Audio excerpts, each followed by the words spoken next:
Hallelujah, praise the Lord. सबको जय मसीह की। परमेश्वर का अनुग्रह, परमेश्वर की दया, परमेश्वर की शांति आप सब पर होती रहे। हालेलुया। मेरा विश्वास है आप सब ब्लेस होंगे। अब जब इफिसियों 6:12 पढ़े तो उसमें लिखा है कि आज हमारी लड़ाई जो है मांस और लहू से नहीं बल्कि अंधकार की शक्तियों से है। कहने का मतलब आज हमारी लड़ाई आत्मिक है, ना कि फिजिकली है। आत्मिक लड़ाई लड़ने के लिए हमें आत्मिक योद्धा, आत्मिक दिलेरी की ज़रूरत है। हालेलुया। आप तभी शैतान का सामना कर पाएंगे जब आप आत्मिक दिलेर होंगे, आत्मिक योद्धा होंगे। तो आत्मिक योद्धा बनने के लिए, आत्मिक दिलेर बनने के लिए आपको परमेश्वर के सामने पहले जाना होगा। परमेश्वर का वचन कहता है, याकूब 4:7 में लिखा है, इसलिए तुम परमेश्वर के अधीन हो जाओ, शैतान का सामना करो, शैतान तुम्हारे सामने से भाग जाएगा। हालेलुया।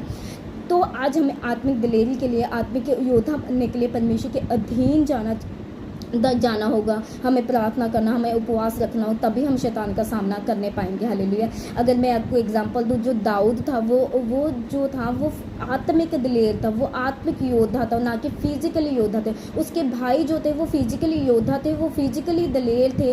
पर जब देखो, जब गोलियत उनको ललकारने लगा तो उसके भाई भी जो बड़े बड़े योद्धा थे, उन्होंने कितनी लड़ाइयों को जीता था, वो गोलियत से डरने लगे। हालेलुया। तो आज पर वहीं दाऊद को देखे, वो छोटा सा था पर वो आत्मिक दिलेर था, उसके अंदर आत्मा थी, परमेश्वर की आत्मा वास करती थी। तो आज हमें तो देखे, उसने गोलियत को बोला कि तू तलवार और बर्छी भाला लेके मेरे सामने आता, बट मैं आत्मा की तलवार और परमेश्वर की सर्वशक्तिमान के नाम से आता। तो उसने एक ही पत्थर से उस गोलियत को मार दिया। अब देखो, उसके भाई जो फिजिकली योद्धा थे, बड़े बड़े थे, वो नहीं मार पाए। वहीं दाऊद जो था, छोटा सा आत्मिक दिलेर था, आत्मिक योद्धा था, तब उसने गोलियत जैसे दानव को मार दिया। हालेलुया। तो आज हमें आत्मिक योद्धा बनने की ज़रूरत है, आत्मिक दिलेरी की ज़रूरत है। आप आत्मिक दिलेर होंगे तभी आप शैतान का सामना करेंगे, तभी शैतान आपके सामने से भाग जाएगा। आपको आत्मिक दिलेर और आत्मिक योद्धा बनने के लिए परमेश्वर की हजूरी में जाना पड़ेगा, क्योंकि परमेश्वर का वचन कहता है, इसलिए तुम परमेश्वर के अधीन हो जाओ, शैतान का सामना करो, शैतान तुम्हारे सामने से भाग जाएगा। आपको पहले परमेश्वर के अधीन जाना होगा। आप परमेश्वर प्रेयर्स में जाएं, प्रार्थना के। अब जब आप प्रार्थना में जाएंगे, उपवास रखेंगे, फास्टिंग रखेंगे, अब उस आत्मा की तलवार, उस आत्मा को ले पाएंगे। वो आत्मा जो अब जब आएगा, वो आपको आत्मिक दिलेरी देगा, वो आत्मिक हथियार धारण कराएगा। तब भी जब आप प्रार्थना करके निकलेंगे, जब शैतान आपके सामने आएगा, तो आप उस गोलियत जैसे दानव को मार पाएंगे। हालेलुया। उस बड़ी बड़ी प्रॉब्लम्स को हरा पाएंगे। जैसे दाऊद 66 की 66 लड़ाइयाँ जीता, कोई भी नहीं हारा। हालेलुया। तो अगर मैं एक और एग्जांपल दूँ, जब एक बंदा था, वो यीशु मसीह के पास आके बोला कि अभी परमेश्वर, मैंने तेरे चेलों से बोला से मेरे बेटे को दुष्ट आत्मा सता रहा, तो इनको निकाल, तो इसमें से दुष्ट आत्मा को निकाल दे, तो वो नहीं निकाल पाए। तो परमेश्वर यीशु मसीह ने उस दुष्ट आत्मा को निकाला। और जब चेलों ने पूछा कि प्रभु हम क्यों नहीं निकाल पाए, तो परमेश्वर ने कहा, ये जाते बिना प्रार्थना, बिना उपवास के नहीं निकलती। तो आज अगर आपको गोलियत जैसे दानव को मारना, पहले आपको परमेश्वर के अधीन होना पड़ेगा। परमेश्वर का वचन कहता है, तुम मेरे निकट आओ, मैं तुम्हारे निकट आऊँगा। जब परमेश्वर आपके साथ होगा, तब आप उस गोलियत जैसे दानव को मार पाएंगे। जैसे दाऊद के साथ परमेश्वर का आत्मा था और परमेश्वर की आत्मा की तलवार थी।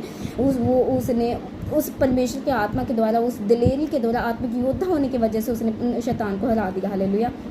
अगर मैं एक और एग्जांपल दूँ, आज फिजिकली दिलेरी काम नहीं होगा। अब जो पतरस था, वो फिजिकली बहुत दिलेर था, वो आत्मिक दिलेर नहीं था। हालेलुया। वो जब यीशु मसीह को पकड़ने के लिए हाकिम आए, तो उसने हाकिम के कान पे तलवार मार के हाकिम के कानों को उड़ा दिया, वो क्योंकि फिजिकली बहुत दिलेर था। बट जब यीशु मसीह वहाँ गए, तो पतरस को बुलाया गया, पतरस को पूछा गया, तू भी तो इनके साथ था। उसको 3 बार पूछा गया, पर वो आत्मिक दिलेर ना होने की वजह से उसने परमेश्वर का इनकार कर दिया। हालेलुया। तो आज हमें आत्मिक दिलेर होने की ज़रूरत, आत्मिक योद्धा बनने की ज़रूरत, ताकि हम परमेश्वर के कामों के लिए स्टैंड ले पाएँ और उस दानव जैसे, गोलियत जैसे जो हमें डराने आता, हम मार पाएँ, उस बड़ी बड़ी प्रॉब्लम को मार पाएँ। हालेलुया। तो हमेशा आपको फिजिकली दिलेरी की ज़रूरत नहीं, आज हमें आत्मिक दिलेरी की ज़रूरत है। हमें परमेश्वर की हजूरी में जाने की ज़रूरत है। जब हम परमेश्वर की हजूरी में जाएंगे, हम आत्मा से भरेंगे, आत्मा की तलवार को लेंगे। आत्मा की तलवार क्या है? बाइबल, वचन। जब आप वचन पढ़ेंगे ही नहीं, तो आपको पता कैसे लगेगा कि इस टाइम कौन से वचन से हमें इसे हराना है। अब देखिए, दानियेल को पता था, दानियेल आत्मिक दिलेर था। जब उसे पता था कि वो शेरों के मर्द में चला जाएगा, पर उसे ये भी पता था कि परमेश्वर ने अपने दूतों को भेज के मुझे बचा लिया। उसे वचन पता था, तभी वो आत्मिक दिलेर था, वो शेरों की माँ से नहीं डरा, उसने वो आत्मा की तलवार से उसने फाइट किया और वो भी जीत गया। हालेलुया।